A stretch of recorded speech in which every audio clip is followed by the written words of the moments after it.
Welcome back, everyone, to the South Star Classroom. It's been a couple of weeks as we've It's been taken a while. our annual winter break, where we step away from the podcast, but we are back with the vengeance, right? Yeah, hell yeah, the We mad. vengeance, man. We big mad. We That's big right. mad. Yeah, the South Star Classroom 2.0, the revenge. Revenge. Yeah, exactly. So yeah, we've been gone for a couple of weeks.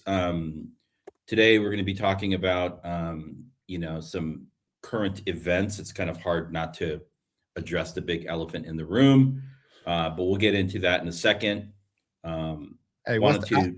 what's the elephant? I don't know. Yeah, there's no elephant. There's so much It's stuff just happening. I don't know what the elephant is. Wait, I got an elephant in the room? Yeah. Don't be calling me no elephant, man. I may have had I'm like, what else did I miss? I may have overeaten a bit I mean, over the yeah. holidays, but damn. Yeah. So let's talk about the an holidays. How was your break? Just any big takeaways? How are you feeling?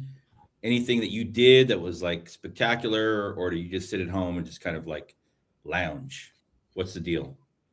I did both. I lounged. I don't actually use alarm clocks, right? So I just kind of go to sleep, and then God wakes me up the next day, and then we just get started with the party.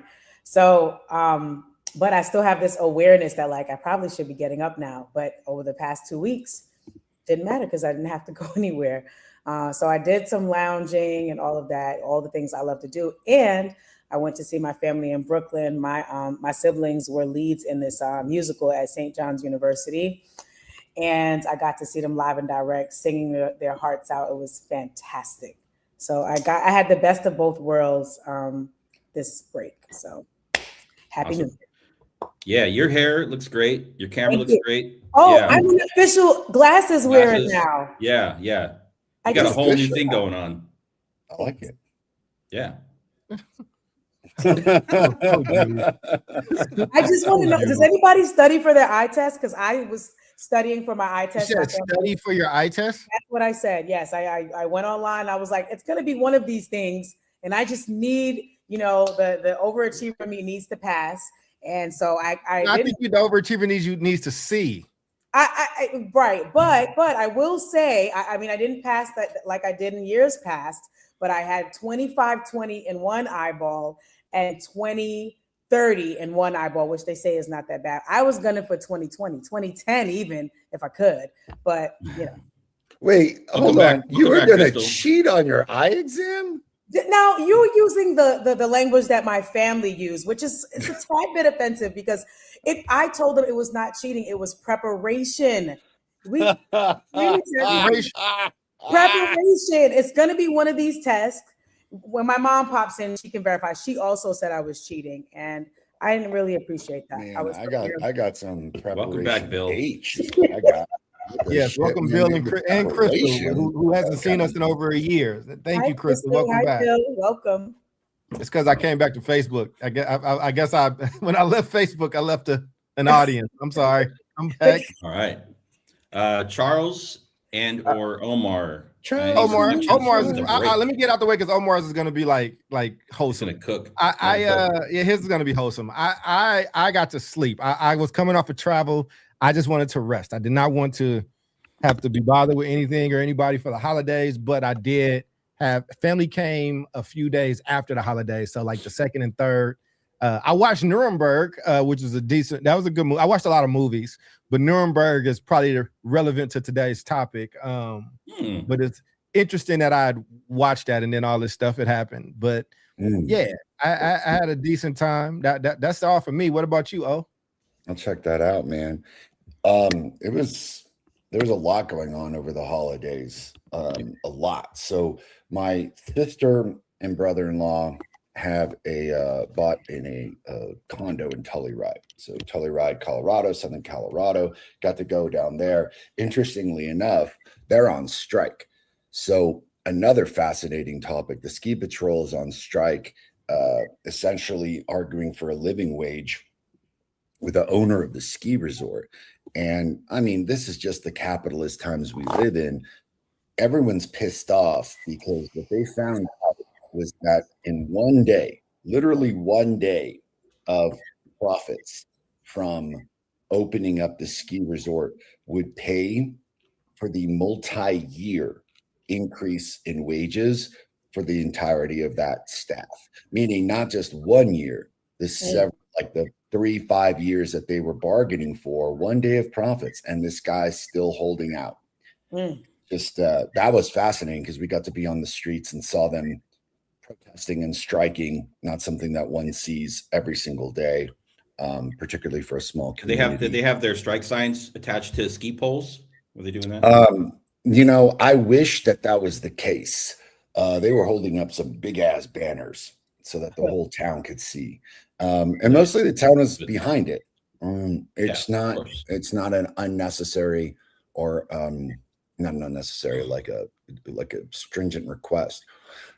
Sadly, my first little puppy, my little Babar, passed away on the 26th. Yeah, man. Very sad about that. He like lived at EPLA. There's so many photos of him at the school. He would run into all the classrooms and say hi to the kids. The kids would love him. It was just normal. Like kids would come to school and be like, "Oh, hey, Babar," and then continue working. It was just that normal of a situation that Babar was there. And when my dad passed away, Babar went and was permanently with my mom. So that was really tough. And my mom's sorry, Omar, going through a lot. Yeah, I appreciate that immensely, man. Like I know pets are one thing for me. I just have like a ludicrous adoration of dogs. Always have, don't know what it is. And he was my very first dog, my very first pet ever at a old age. We didn't grow up with pets. So he was the family's first, in fact. How old was he? He was 11. Little miniature schnauzer, had some heart issues. He lived a good life and he had a beautiful, beautiful last day. It was Christmas Day. He got to hang out with everyone who loved him, all of his cousins, his brother, eat all the good food. He had a beautiful last day and he didn't suffer. But other than that, man, I watched some movies. There was some sleep to be had. I watched the John Candy documentary. That was excellent. If you're I'm about to check it out. A comedy enthusiast or someone who like studies comedy like I do, that was excellent. The Chevy Chase one was really interesting as well. I saw that one on CNN. That was actually really good. Watched some series on NBC that like talked about the CIA. I think it was called the Copenhagen Test. I'm watching. I'm on like the 3rd episode right now. Yeah, it ain't bad. It ain't bad. Yeah, I like that dude, man. I like that dude a lot. Color commentary coming from my sister and my brother-in-law. They're like, "Man, this chick is way too hot for this dorky dude." I was like, "Y'all are funny." Probably gave me hope. I'm a dorky, nerdy guy. I was like, man, maybe one day. But other than that, there's a lot going on right now in my life, but we'll talk about that offline. All right. Yeah, we had a pretty slow holiday, mainly stuck around the house, local, had some family coming to town. Got to DJ a New Year's Eve party. It's been a long time. Oh, right on, dude. That's awesome. What's the DJ name now? It's just my name now. It's my name now. But I got to DJ alongside one of the 2 DJs that taught me how to DJ, like in the late 80s, early 1990s. We've been friends since then. And he's a hip hop DJ. So he did all the hip hop, and I did like all the funk and R&B and soul and disco. And it was pretty cool because we held it at a friend's house that we all kind of grew up in and around in our neighborhood. And so it was like definitely like an old school kind of vibe and event. So it was very, very cool. What else? We held, interesting thing for like, you all are educators, and sometimes these breaks can be hard for for some young people whose parents are like working and these kids are like stuck at home, right?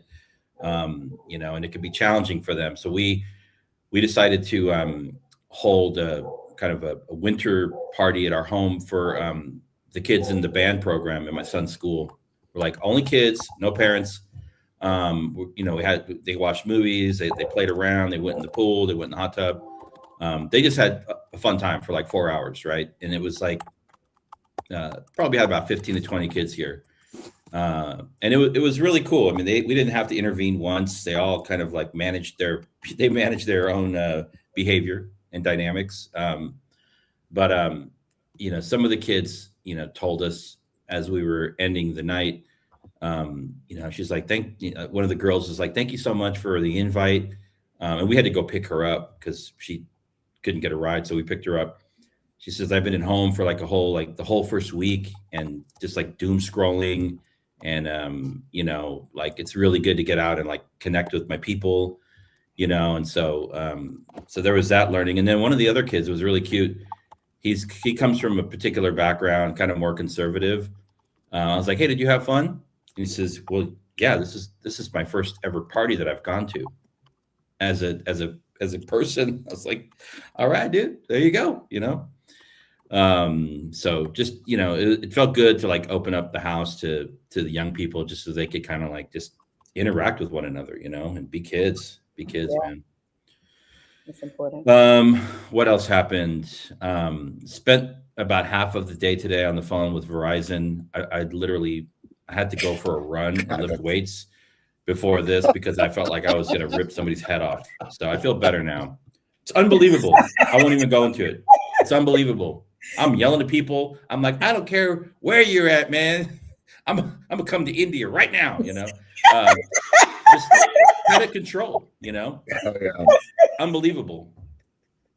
Unbelievable. So we have to fix that big system. It's such a big corporation, and they fear no man.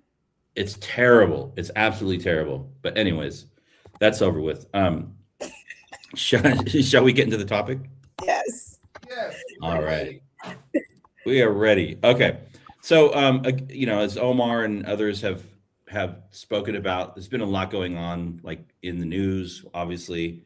And we wanted to kind of bring some current events with a particular like angle for us all, to talk about what's happening in Venezuela currently. And it's obviously a breaking story. There's like new stuff every day. But I wanted to talk about like what's happening there, hear your takes on it. Wanted to talk for a minute also about like, think about it from the perspective of, you know, even like a middle school or a high school educator, talking about like, what does international law say about these things? What does US law and the Constitution say about these things? And then talk about some of the fallout around what's happened. And also, if we can get to it, some of the other historical examples where, you know, the US has gone in and essentially, you know, taken out a leader and how that's worked out. Because I'll give you a spoiler alert, it doesn't normally work out well. Dude, we've done it a bazillion times, and It's never worked out well. Never gone well, Yeah. dude. It's Yeah, crazy. I've got a personal experience with one of those. Yeah, would love to hear it. Yeah, so so we all have been watching news, and we know that the president of Venezuela, Maduro, and his wife, Celia Flores, they're captured and or kidnapped. I don't know, depends on who you ask, in a U.S. operation just a couple of days ago. Like literally, like our military went in and like, you know, pulled these people out of their home at night. Apparently he was wearing one of those Nike tech suits, Charles. Yes, he was in a Nike Tech. What a callback. Tying it back, right? Good job, producer. Yeah.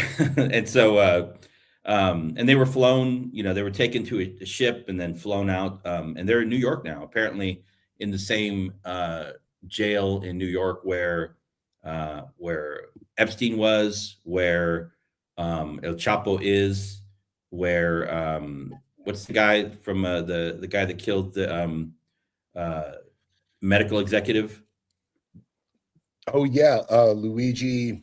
Luigi Luigi. Mangione, Yeah. whatever. Yeah, Mangione. Mangione. And now Mangione. apparently it is where Tekashi 6ix9ine will be living for the next 3 months. So Venezuela or yeah. in No, the spot in New York. at that prison in New Oh York. yeah, the spot in New York. Yeah. And I Yeah, think so that Maduro, when he got captured, what was the reward? The American reward was what, $50 million or something like that. I don't know. It's crazy. So he was picked up on. He and his wife were captured based on an indictment, right? Based on I think narco terrorism, so like drug related issues. I mean, that's kind of what we know. I don't know. There's probably U.S. CIA, who knows who else on the ground there, but apparently the country's still being run by like their current government. So I don't know if we plan on actually going and like doing the whole thing. But and the motivations, you could say like, I don't know, it was about drugs. I don't know how much fentanyl is coming from Venezuela. Maybe some. But I also do know, and I put this in the notes, that there was Trump recently pardoned former president of Honduras, Juan Orlando Hernandez, who had been convicted in the U.S. court on drug trafficking charges. So like, there's all these like, well, you're doing this with this guy, but then you pardon this guy. So like, what's really going on here? But let's try and stick to the facts. I want to, before we dive into the legal issues, I would love to hear your quick take on like what you've heard on this situation. What are your like just quick off the top of the head? We're not supposed to do hot takes, but I want to hear your hot takes. Ladies first, then right of refusal, Jude. I mean, I see you said something profound. You muted though. I'm sure you said the greatest shit you've ever said in the world. I just said that my mom called me and she was pissed off and she was like, "They kidnapped the people from Venezuela. You didn't watch the news." I think I was like sweeping up Christmas ornaments from the floor or trying to take them out of Meadow's mouth or something. So that was like then I had to go down the rabbit hole and see what she was very pissed off. And the fact that it, cut travel off in a lot of other regions because of what was going on in Venezuela. But I'll pass it. Okay. Well, I'll get out the way. I'll clear the deck. Definitely was interested when we got this as a topic. Obviously, Chicago's been in the news because of a lot of Venezuelans are here. And there's been a mix. There was a protest both for kind of the aggression of like international law. And this is where you got to hold two things at once. And there were very, very happy Venezuelans celebrating in the streets. And so I saw that. I go and do work in downtown a lot, like at one of the little spots that I go to. And I was like, oh, we got this episode. So I was asking some people, I saw them, and 7 million people have fled Venezuela at the same time. I know he had like a $50 million bounty on his head. I know there was torture and things like that. So I guess for the episode, my question to you, as always, David, as your annoying pupil, which part do we want to focus on, right? Are we focusing on the illegality of it, and the Trumpiness of it, and like what precedent we're setting, and the Nuremberg comparisons, even though all that happened, the world was on the United States side and joined in, but it was an uphill battle. Or this dictator who was on the opposite political side of Pinochet, but has some very similar feelings towards him from the people there that have left or fled or been tortured or things like that. So, I'm humble, and like I understand, like, you know what I'm saying? Like Trump is, you don't want to give him any credit for things, because any of that he'll blow up and he'll use and he'll do certain things. We know that oil plays a huge role in this. And there are a lot of Venezuelan people that are talking about being able to go home now or see people or go back. So it's a complicated issue. It's an adult issue, and I'm glad you picked it as a topic, David. Yep. So all those things can be true at the same time. Absolutely. Yes, you're correct. Omar, what's your hot take before we jump in? Dude, I thought Doc knocked it out of the park. I think my hot take is this going to be an excuse for the Trump administration to use ICE and pick up every Venezuelan and, Right. forcefully It's send them back to and my initial reaction was like oil. Like all of us have studied history. We're all humongous political scholars, and we can talk about oil left and right, dude. From installing the Shah or the president of Iran, and then that whole tumultuous situation with Iran, and Ayatollah Khomeini coming into power back in like the 70s. That was United States involved when we were there. And why were we there? Oil. Bush 1, oil. Bush 2, oil. So it confounds me because you'll see a lot of comments on the internet about, well, the United States is the greater exporter of oil. Why do we need this? And I'm like, man, like, cool, read a book. The amount of oil in Venezuela is surpassing the amount of oil in the Middle East combined. Not to mention that Venezuela also has an insane amount of natural resources. Yep. So when you own that, you own the market. When you own such things, the dollar remains and still becomes the currency that the world uses. Because as the world has tried to drift away from the dollar into using, say, the euro, guess who tried to do that? Saddam Hussein. Saddam Hussein tried to move the oil. Yep. And then we all see what happens. So my hot take is like, God dang, man, this is like Team America, World Police, and I'm very worried about the Venezuelans here in the United States and what is going to become of that, whether voluntarily or, I think, quite involuntarily. Mr. Trump, Donald Trump made some pretty disparaging comments today. I'm trying to look for them, but I'll find them before the episode's over, about Venezuelan people in general being like nasty and dirty, something like that. So he's going in on the people of Venezuela. I am like the proud recipient of being the dirtiest human being. I'm an Arab. I'm a Mexican. My parents are immigrants. You are the worst. Yeah, you are about 9 different races. You definitely are about. Wherever we go in the country outside of like Africa, we good. I'm taking you with me. You are racially ambiguous. And just for the record, too, again, my question was just more so. I just want to know where you need me to lean, right? Like if we're talking about no, okay, let's because my thing is this, like Trump, like again, internet, this is terrible international precedent. So again, if somebody does this to us, there's a bomb coming. Like I'm just letting you know. Like, well, exactly. So let's get into it. So there is such a thing, a body that is known as the United Nations, right? And the United Nations has a charter. With, I guess you could argue binding or like quasi binding provisions in it, laws. I don't know what they actually call them. They're probably like, I don't know. It's like it's whatever's in the UN charter. So what we didn't talk about at the beginning of the show was in the operation to go in and I'll be technical about this, extract Maduro and his wife. I think upwards, it depends on who you ask, upwards of like 50 to like 80 people were killed, right? It wasn't just like this clean thing. They went in, they bombed like security officials. They bombed some other like strategic symbolic targets too, we won't get into, which is kind of weird.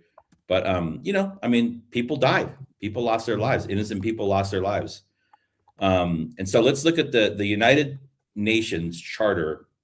Says the use of force against another country, territory, or political independence is prohibited when acting in is prohibited except when acting in self-defense after an armed attack, or when it is authorized and sanctioned by the UN Security Council. So that's what the law, that's what the UN Charter says, right? And I'm just thinking about like how do you help like young people if you're teaching them make sense of this, right? Like it's pretty clear that the Venezuela has not attacked the United States. There was no UN authorization, right? So the issue of the indictment is really what we're talking about, and there's nothing in the provisions of the UN Charter that says just because you could, anybody can drop an indictment is a legal document somebody cranks out. It's like, it's not even. I don't even think it's a grand jury indictment. It's just like here's an indictment. Let's go get Dr. Charles Cole. And so I mean I don't know. Pretty clear violation of the UN Charter. What do you all say about that piece? I mean, yeah, it's absolutely it absolutely steps on the UN. And here's the thing: UN needs a fucking army. Listen, man, like we are the enforcers of the UN. So I mean, listen, I, as somebody who is Black and cares about affairs that happen in Africa and watched the Rwanda genocide, and it's a genocide happening right now, like, and the UN will say, and they will slap you with the morality of it, but they ain't stopping the warlords. So I think that we need the UN. I am a person that believes that. I am somebody who honors the UN, but I do think that the UN also needs some type of wing that can enforce what it wants. And the United States feels a lot of these ways. And if you're the president, Democrat or Republican, you kind of be feeling like you can do what you want because you are they don't do shit. The power. And you're the one that when the UN got that problem, they asking you, hey, we need your help to go fix this. And then other nations join in. So that might not always be the case. I don't know where, our standing has kind of been up and down in the UN, but so those are my unfinished thoughts on the UN. These systems only work to the degree in which we buy into them. If we shit on it and we don't, and you let these atrocities kind of run amok, then you start knocking on the door of like world wars, and the next world war will be very, very different than the last two. So those are my thoughts. True. I'm trying to be succinct in 2026. Yeah. I mean, do we need to be succinct? We don't need it, but especially when David hosts, he does such a good job of putting it together. We're like his children during this time. Like it's like a weekend. It's like a weekend at Porky situation, man. So David, for you, brother, I'm gonna be better for you. But only when you're hosting, David. There you go. That's my OG, man. I can't disrespect David. He's my UN. I want to hear your unfettered opinion. That's what we're trying to get into here. Oh yes. Omar or Jubilee. Yeah. What do you have to say? I'll jump in real quick, man, and just be like, look, dude, like my first thought was, who is going to do anything about this? And that's worrisome, right? That was my very first question. So everyone's like, this is insane. Someone's got to do something. And I'm like, who's somebody? Like NATO? Like NATO's got a bit of an army, but like the North Atlantic Treaty Organization ain't going to do shit, particularly because like A, they're not, but B, they have no jurisdiction in South America for the most part. Okay, so that falls into the UN. The UN, the top five, right? UK, Russia, China, the United States, India. Bro, the United States is the enforcement arm of the UN. So exactly like Doc said, I was like, well, who the hell is going to do something? The UN. I was like, bro, that's us. So you have an unmitigated power with the world's largest military industrial complex that one has ever seen. So you all have seen all of those fun charts. It's like a bar chart. And what they do is they look at the amount of money spent per country on the military, right? And the closest to us is Russia, but Russia's here and the United States is like up here. Excuse me, China, right? Russia, China. Right. Now, if you take all of these militaries, the UK, France, Portugal, Libya, Russia, China, combine them all, they're not even close to the equivalent of the United States' money spent on military and the military arm of the United States. We have become essentially, as South Park said, like world police. So if the world police is doing nefarious things around the world, there is very little anyone can do in terms of enforcement. And I'm just like, shit, like, what is the end to this? Mhm. So as we go on hot takes, I'm like, I am a bit stumped. And hopefully you all can provide a hell of a lot more clarity. Because I was talking about this with my brother and sister-in-law. I was like, shit, I can't wait for the show when we do this. I got to hear the hot takes from y'all. Are they in here? I haven't seen their comments, but hey, we love it. Tell them to keep it coming. Who is your sister and brother? Let's lift them up. Yeah, sure. And we got some new people or some old favorites. So Crystal has been rocking with me long before I even before I built this. It's so good to see you back here, Crystal. Bill, always super supportive. Oh yeah, Bill. Can't post all your comments, but we got you, Bill. We love you, Bill. And actually, Bill is not far from me. I should probably meet her for coffee at some point. We got Nikki in, who's been, I think, with me around since I had my radio show like years ago. She's seen me grow up. That's awesome. So we got and we got Toya in here. Toya is undoubtedly hands down one of my favorite people in the world. So and I'm sure we'll have Jubes. Now we need Jubilee's mama to pop up. I have She's supposed to. Yes. Just for the people, I deal with Jubilee because of her mama and her family. Those are the stars. So we would love for them to make their appearance. And they tend to side with me more than their daughter. So there you go. That's wow. Just have to do some crowd management. My mom loves everyone on this podcast. Not necessarily more than me, but you ain't got to say all that. I know I'm her favorite. You ain't got to try to make people feel better. Okay. Jubilee, what are your thoughts on this?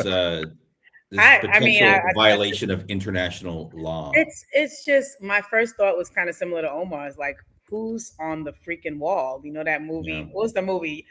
You need me on that wall. You want me on that wall? Like, who's A Few Good Men, man. A Few Good Men. Okay. All right. But like, I don't think this was so surprising. So I said my mom was like pissed off, but when I clicked on the news and watched it, I wasn't surprised, because to me, it's mirroring what's already being practiced at home. Like, it's like a damn anarchy, right? It's just like there's no checks and balances, right? Like, and I think that Trump has been practicing and using our homeland as the foreground and a preparatory tool for what he's now doing abroad.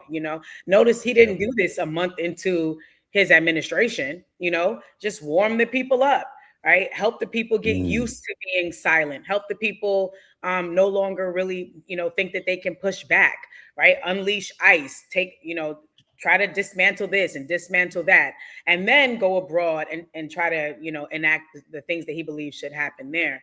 And so that was my first initial thought, like, who's standing on the wall, and that the authoritarian behavior that's abroad, it really mirrors the authoritarian behavior that we're experiencing at home. So I'm not surprised if checks and balances, they're ignored at home, and of course they're ignored abroad, right? And who will stand up and say something? Everybody's looking around, to your point. It's like, they do. That's like that Spider-Man meme. They're like pointing. They're all pointing at each other.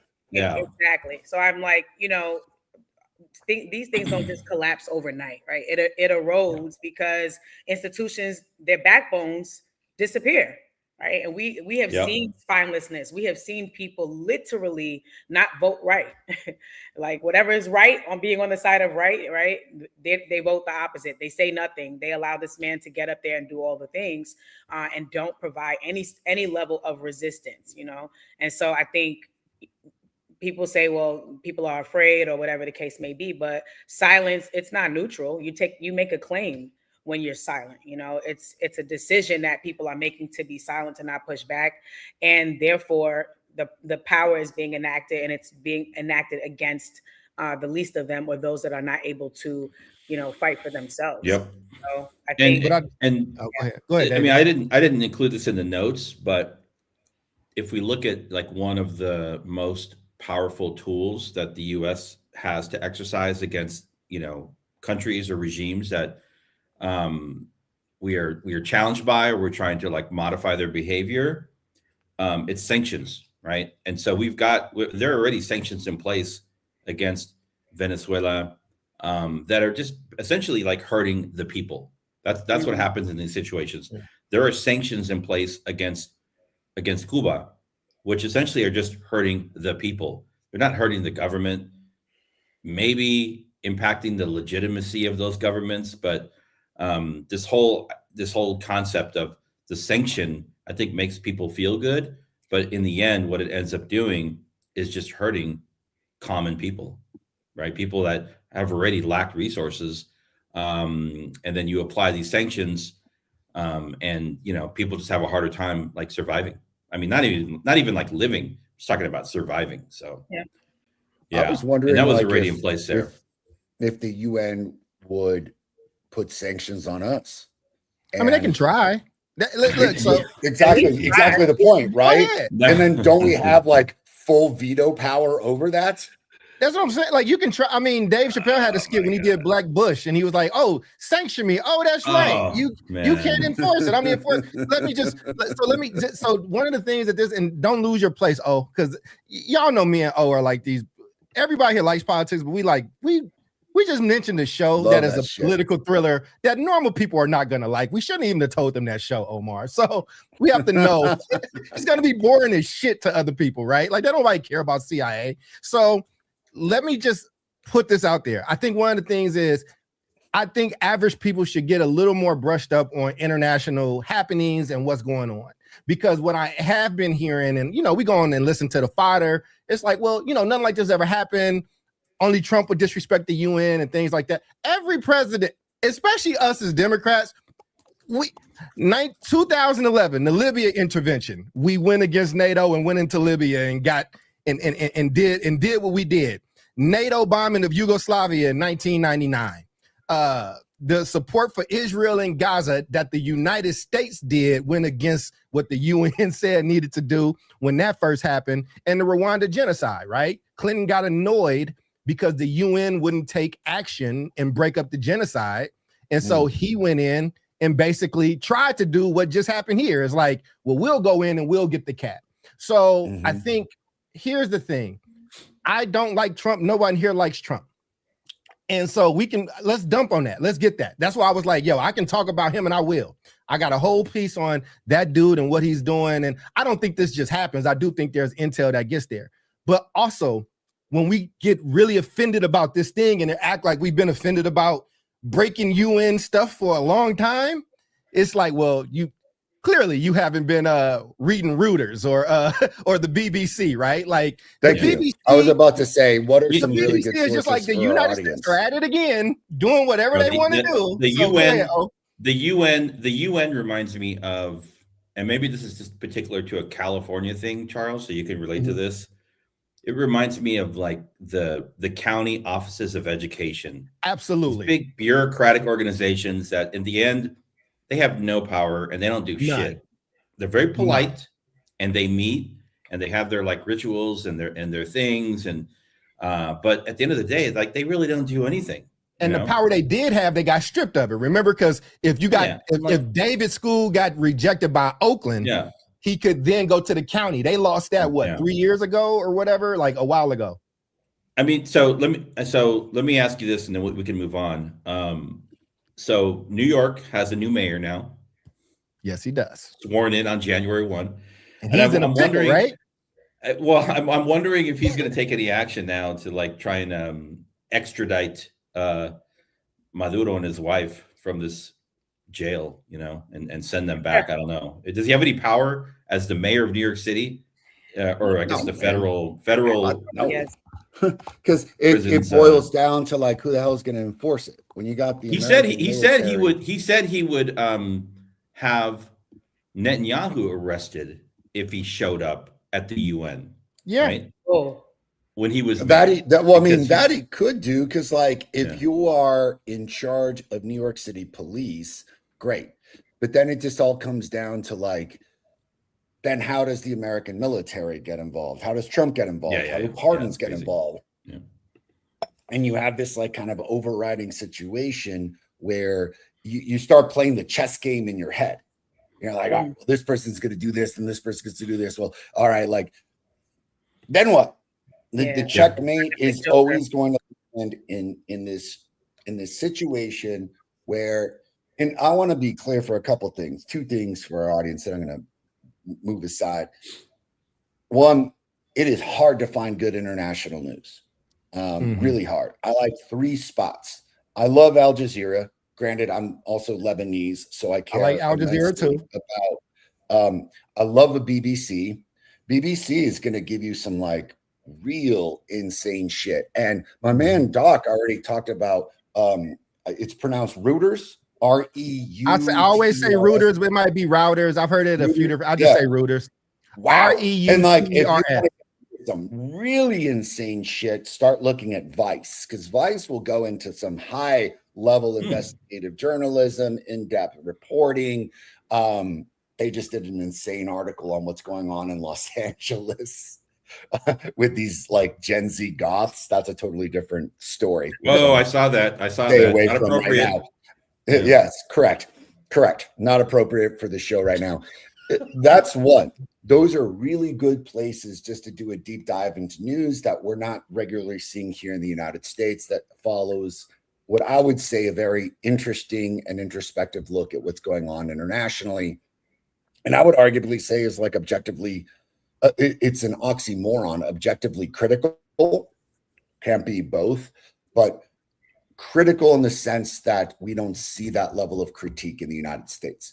The second thing that I would quickly mention is once you've looked at all of that news and seen what it is that we're doing here in the United States, one needs to understand that, yes, while Trump is the puppet that is allowing this stuff, because he doesn't know any of these things. He doesn't, frankly, sadly, doesn't care about much of these things. People are like, this guy's like, he hates war and he's an enforcer for peace and all this stuff. I'm like, I don't know. I've never met the man, but I do know who's behind his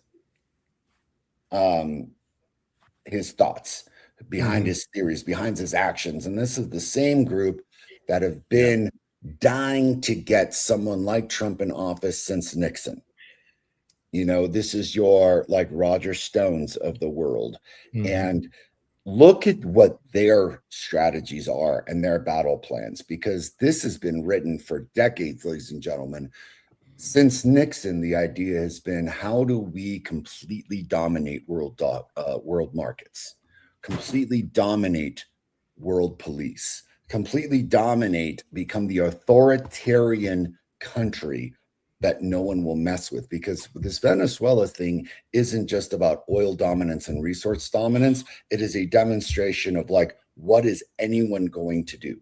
And I think that this is going to be a very like curious time to see what are the world's reactions. But I'm still at a stalemate of like, what is anyone going to do about it? And not in a positive way.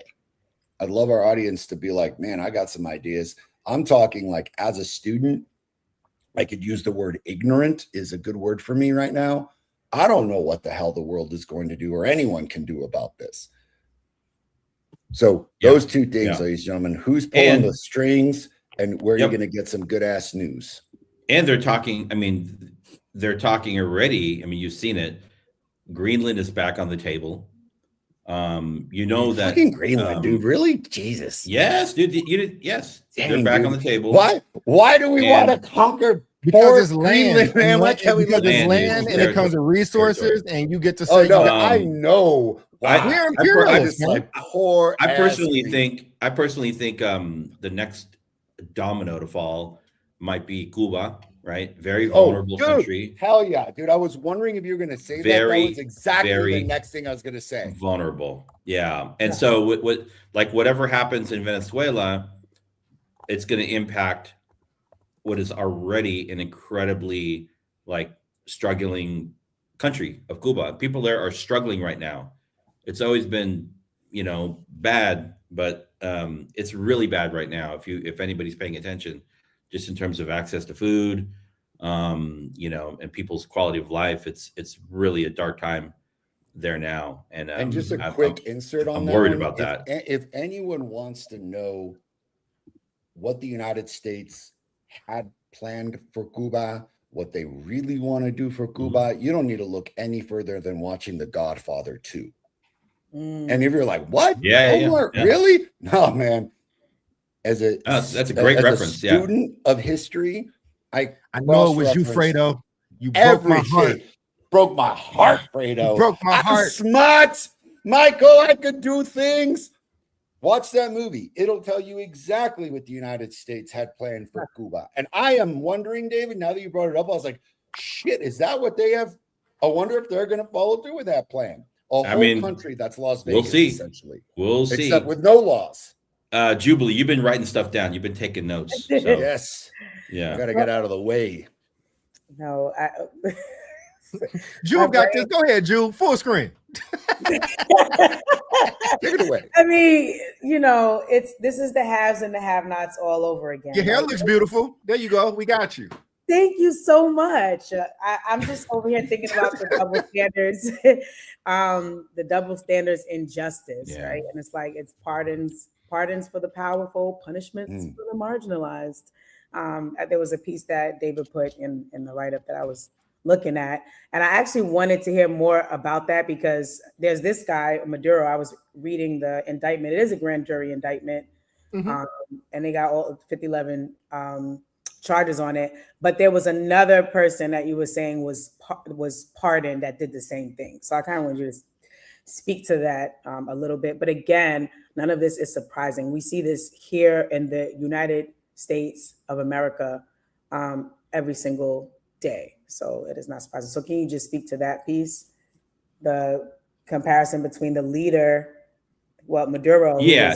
And the other gentleman that was pardoned, but they apparently have done the same crimes. Yep. Yeah. So that's the former president of Honduras, Juan Orlando Hernandez, who was convicted in U.S. court on similar drug trafficking charges, who was pardoned by Trump. So I think he might even be like living in the U.S. now. I'm not sure. Insane, right? Yeah. So it's still like two cities, two different rules for different people, right? Like it's So that's Jubilee, say that again, because that was it's almost I gotta write it down. Like pardons for the powerful, punishment for the marginalized. That was really well said. Yep.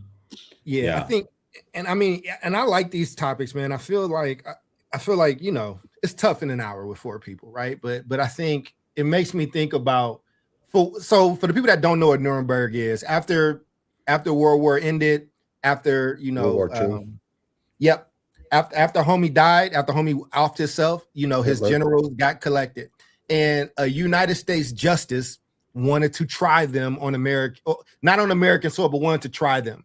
And so there was no case law for this stuff. And this is why this is important, right? Mm-hmm. So he was fighting this uphill battle, but he got other countries to do it. And they were playing a dangerous game, right? Because if you do this trial and you utilize international and United States principles, then you have to let these people defend themselves. And they were worried about people sympathizing with these leaders, right? So saying, well, we did this to protect our stuff. And if you look at the Jews, they did this. And when they came here, they did that, right? So there was some crooked shit that was happening, but to kind of set this morality of like the world stage so you don't get these kind of atrocities. Why is that important today? Because you got to understand, like, when we want some stuff, we would have gone into other countries and done it. And so because people asked about Mamdani has already did what Mamdani's going to do. Mamdani sent a very strong worded email to the president, right? Right? So he's voiced his opinion. He's voiced that he doesn't like it, but he also said he's working with the administration of figuring out, right? He doesn't want New York to become a target because this international person is here in this epicenter, but New York is New York. So I'm just saying, I think, but when you don't know world history on like a basic level or understanding like the stuff that this sparks for people, it was an interesting political move by this regime that I don't like, I don't have faith in, and I don't trust. But from a political standpoint, Venezuela had 7 million people flee the country. So usually the people that was pissed off at Trump, right? These Venezuelans, these people that got put, remember, we did shows about it here in Chicago. So now you have a No Kings March happening that's saying keep your hands off of Venezuela, but it's white people that's marching that.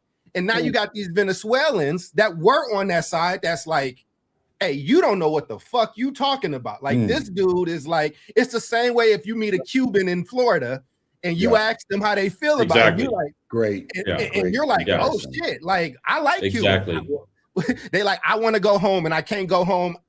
Forget that leader. So I think we got kicked out. We got kicked out. We got kicked out. We want to go back home. Exactly. Right. Exactly. Right. And so, and that's why we play little political games. Like if you get here on a boat, if you get here on a floating device out of Cuban space, we got you now. That's why I remember I was a kid with Alien Gonzalez. That's why the Alien Gonzalez thing was so huge. But as a South Star class, did you call him Alien Gonzalez? Elian Gonzalez. Alien. Let me have Alien. my accent. Do I make fun of other people's accents? I believe in aliens. I'm kidding, man. I'm kidding. That's the Kentucky in me, right? It's Chicago, Kentucky, and Oakland. So that's the Kentucky. Alien, Alien. But that's why this little boy. But that's why this little boy. Hey, Leon. but this is why education is important, though, right? Because 30 years ago, people had a better general idea of basic civics and basic international stuff. And it's dropping more and more and more. So this administration doesn't have to worry about those things because the general public will go with how they feel and what they vibing on. But this is why me and Omar are very, very annoying during the election, because we told you and we said to our own side, take this election seriously. This is a very pivotal election and run your best. Do your best thing on it, right? Because even the Democratic leaders that's commenting on it now, they don't really know which way they want to jump in because they can't be seen supporting anything Trump does. But we have also been, our side has also been one of the loudest voices against Venezuela. So it's like, it's an interesting political play. And this is why when what you don't know can hurt you, and it can hurt in the precedent that you allow to be set. What are we running on our bench in the next election? How are we getting them ready right now? What do the midterms look like? That's how the impact that the listeners here have. But you all listening, go get informed and read these facts. Take read, make sure you know the things that you're thinking about, and then I would say you can react in the way that you need to react. That's my that's my last piece. We've got 6 minutes left. And I want to say a couple things and then offer a last question for closing thoughts. So what we know is what happened in Panama in 1989 with Noriega. Yep. What we know is what happened in 2004 in Haiti with Aristide, and then the multiple attempts to overturn leadership in Cuba, starting with probably 1961 Bay of Pigs, going back. Did you mention Pinochet in there too? I mean, there are more. There are numerous. Yeah, this is like a very condensed list. So, and with many of these, things did not end up being better for people, right? It caused more instability. So I think it's going to be interesting to see what happens in Venezuela. The leadership is that's currently there is still attached to the current regime, Maduro regime. I think they're going to trial sometime pretty soon in New York. We'll have to follow that. You have leaders, the Colombian president, you should watch him if you're curious to see how local leadership in the region are responding. I don't know enough about him, but I like what he's saying. But that's another rabbit hole. We can go down that later. My question to you all is, so we've just had 55 minutes of dialogue on this, and maybe we've gotten somewhere, maybe we haven't. It's a very crazy topic. It's happening right now. So question for you, closing thoughts is, with such fast moving and high stakes news, how can educators help students understand this? Yeah, I'll take it and then wrap it into my closing thoughts. Teaching civic responsibility, this is like a non-negotiable. And we have the ball in our courts to be able to scream it from the mountaintops to the people that we interface with, to the people that we coach and lead, that this is not optional. And I know it's not going to solve the issues that we're currently facing in this moment, but there'll be more issues as long as history continues to be created. And at least we can have a generation that is walking through it eyes wide open, So I think teaching about power, and I don't think it's only up to history teachers. I think that's actually a shift that we likely need to make in the education landscape. That's like when we started to shift for reading instruction. And then you have music teachers needing to infuse vocabulary. It's like, I'm not no reading teacher. I'm like, but you are. Yeah, everybody is. I'm not asking I to love that. sit and teach phonics and stuff like that, but to infuse the language in what you do, right? Because then it increases the chance that this scholar will pick that up, right? And I think it's the same thing with civic responsibility. Like, I think too often, and we had an episode about it, I think at some point last year, where like this idea that that we're citizens and that these things are not just happening to us, that we are responsible for being aware and informing the change that we want to see happen. I think it gets pushed to the back burner and not widely shared enough to where we have this collective response and responsibility to teaching it. Right. Otherwise, we continue to find ourselves, in the same place. I think civics education is a form of protection. Like, you can't defend what you don't understand and what you don't know. And I think our young people are vulnerable to misinformation. Social media, we know that everybody's going on there, but it's the social media narratives that may not be based in facts and truth, or without any sort of historical grounding. So I think it's a long way to say, we've got to keep at making sure that our young people understand their civic duties, responsibilities, understand their rights. And my final thought is this. I worked at the World Trade Center for some years. I got an internship when I was in high school, and I worked at Tower 2 on the 93rd floor. And then in 2001, I was in college, so I completed my summer job, and then I went back to school on August 11th. And September 11th happened 1 month after I returned to school, and I lost a lot of coworkers in that building. And one of the terms that we always say connected to that is never forget. That day, that time reminded us as a nation that no matter how powerful we think we are, how invincible we think we are, we still have a measure of vulnerability.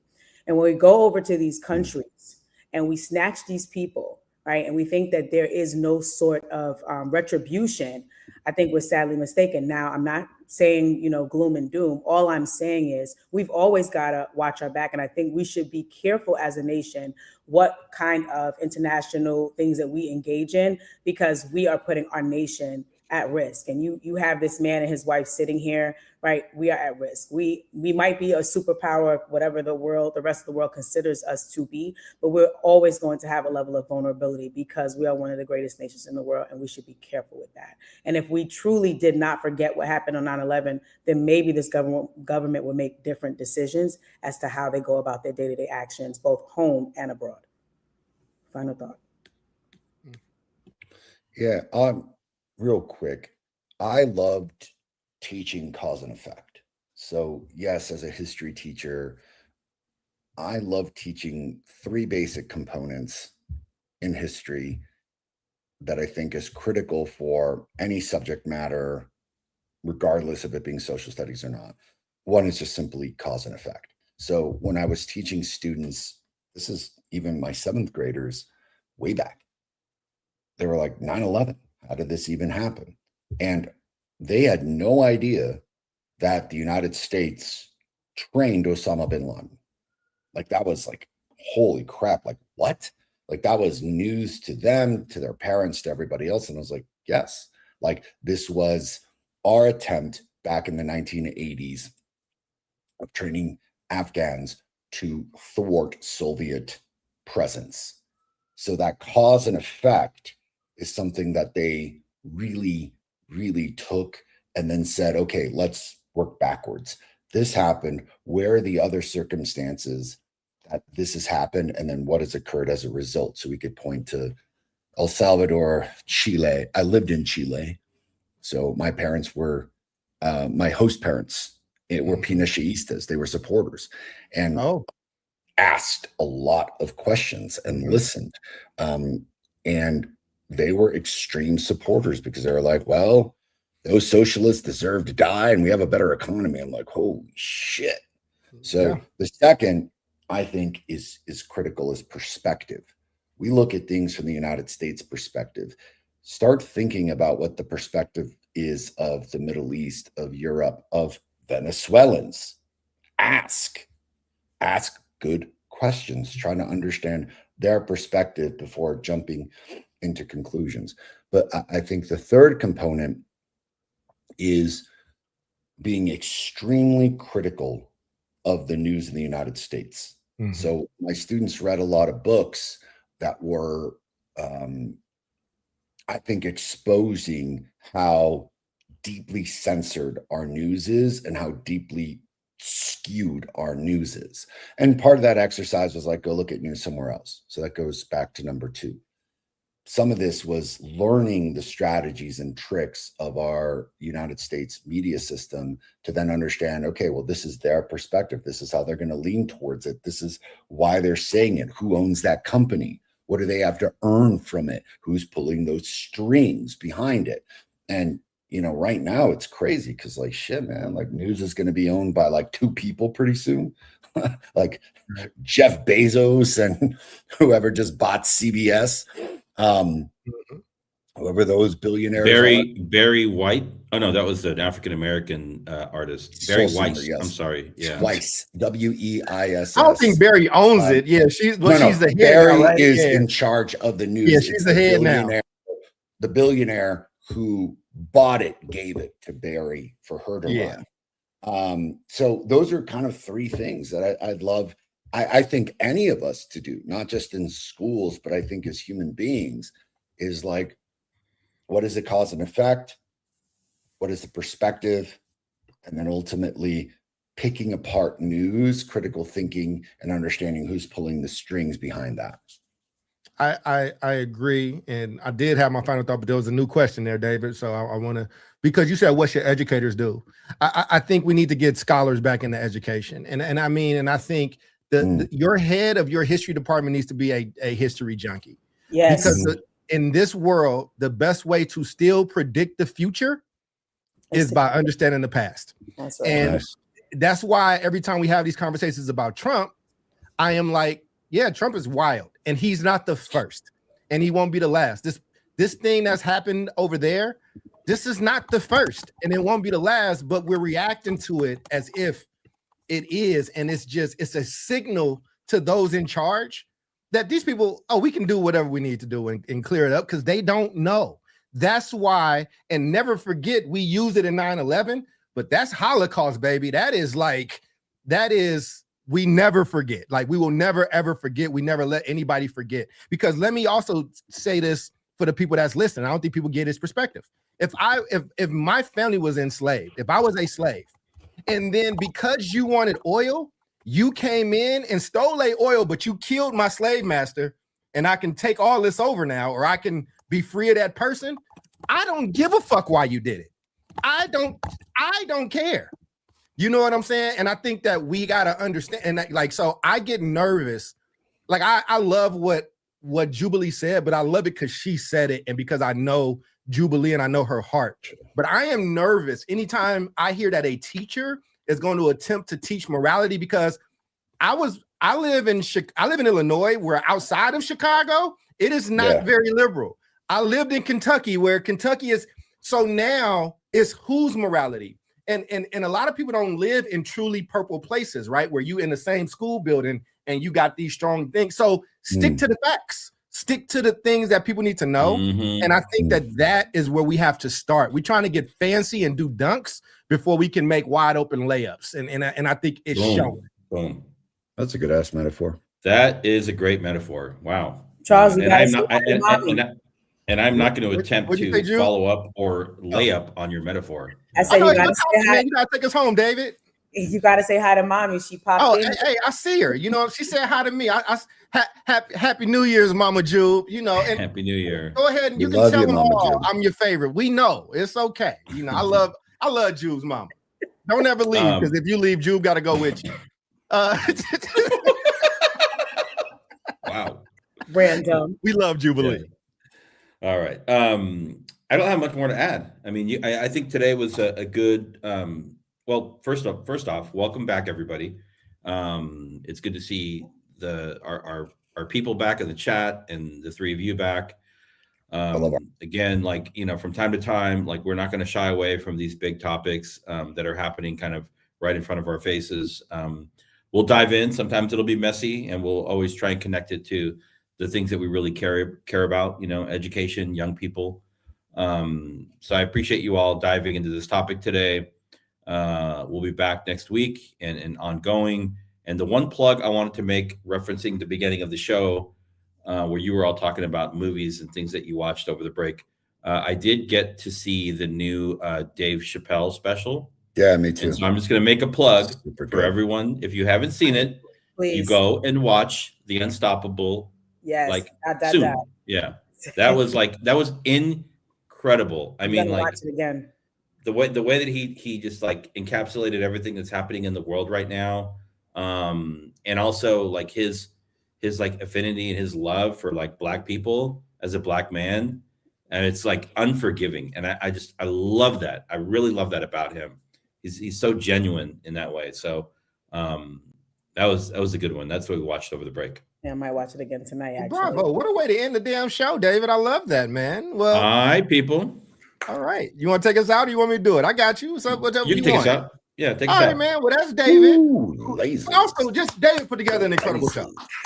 That was good. Good ass show, David, David. good show. But that's David, that's Jube, that's Omar, and I am Charles, and we will see you all next week, same bat time, same bat station. In the meantime, take care of yourselves, take care of each other. Y'all have a good one. Happy New Year and God bless. Peace. Woo!